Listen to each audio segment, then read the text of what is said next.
Pentagon spokesperson John Kirby, thank you so much for joining us tonight during what we know is an extremely busy time.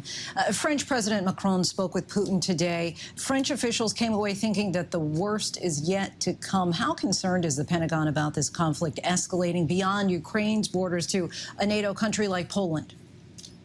We're deeply concerned about escalation of violence inside Ukraine all by itself, and we're beginning to see, as the whole world is seeing, the Russians become more aggressive in their shelling and bombardment of city centers like Kharkiv and Kyiv, in places like Kherson down in the south. The violence keeps getting much stronger, much more bloody, and that's concerning all on its own. Clearly, we don't want to see this escalate beyond borders into NATO territory, which is why we have added additional force capability to our allies on the eastern flank of the alliance. It's why we're flying air patrols in NATO airspace to make sure that Mr. Putin understands that we mean it. And I understand that the DOD has established a line basically with the Russian Ministry of Defense. What is the U.S. doing to make sure that there are no dangerous accidents or miscommunications between U.S. troops and Russians? Well, what we've done is set up a deconfliction mechanism. It's not unlike what we've done in other places, even with other countries, where we can be able to jump on a line and make it clear to one another what we're doing, and just as importantly, Linsey, what we're not doing, so that we can reduce the chances of miscalculations. And the Ukrainians have just shown so much resilience in being able to hold off the Russians so far. What's impressed the Pentagon in particular the most about the Ukrainian capabilities on the ground?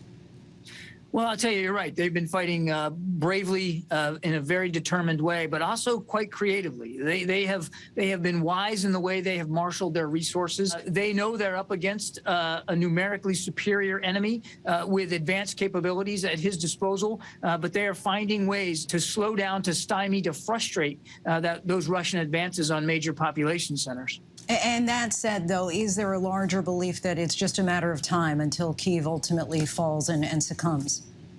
You know, I think it's too soon to make a call like that. I really do. I mean, yes, the Russians have superior firepower and numbers at their disposal, but they have been surprised, Linsey, at the effectiveness of the Ukrainian resistance. It has frustrated and flummoxed them as well and thrown them off their game. And what we're going to do in the United States, and of course other NATO allies are as well, is to continue to get security assistance to the Ukrainians so that they continue to do that, so they're able to continue to defend their country. The Russians do have superior numbers and capabilities at their hands. But again, they also have another option here, and that's diplomacy, and that's de-escalation. If Mr. Putin would do the right thing, lay down his arms, find a way to de-escalate and remove his troops from Ukraine. And those are diplomatic options, quite frankly, that he still has available to him. And is there a part of you, though, that thinks that he might still choose diplomacy here at this point? We can't be perfectly predictive about what's in Mr. Putin's mind, but we sure hope that he's sincere about trying to find a peaceful solution here, a diplomatic path that respects the sovereignty and territorial integrity of Ukraine. Now, they met, as you know, near the Belarusian border today. There's reports of a possible ceasefire. Those are encouraging steps, if true. And we continue to see, of course, those troubling images of civilian areas being bombed. Do you believe that Russia is deliberately targeting residential areas at this point? Well, we know that they are hitting residential areas and civilian infrastructure. In some cases, it's deliberate, like hitting media transmission towers and going after independent news sources in Ukraine. We believe those are deliberate. We're not exactly clear whether all the other damage to civilian infrastructure is in fact deliberate. If it is, that's deeply concerning, and certainly would be a violation of international law. There is being damage done to civilian and residential areas, and people are dying and being hurt by this. After Putin raised the alert level of his nuclear forces, Secretary Austin postponed a previously scheduled nuclear missile test that was slated to occur this week. Right. Is there any indication at all that that decision has in fact lowered tensions?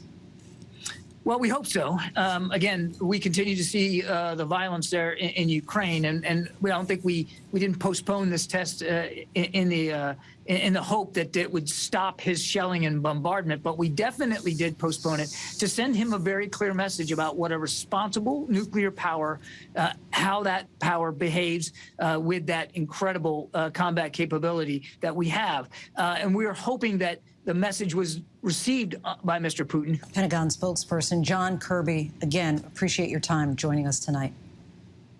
Glad to be here. Thank you.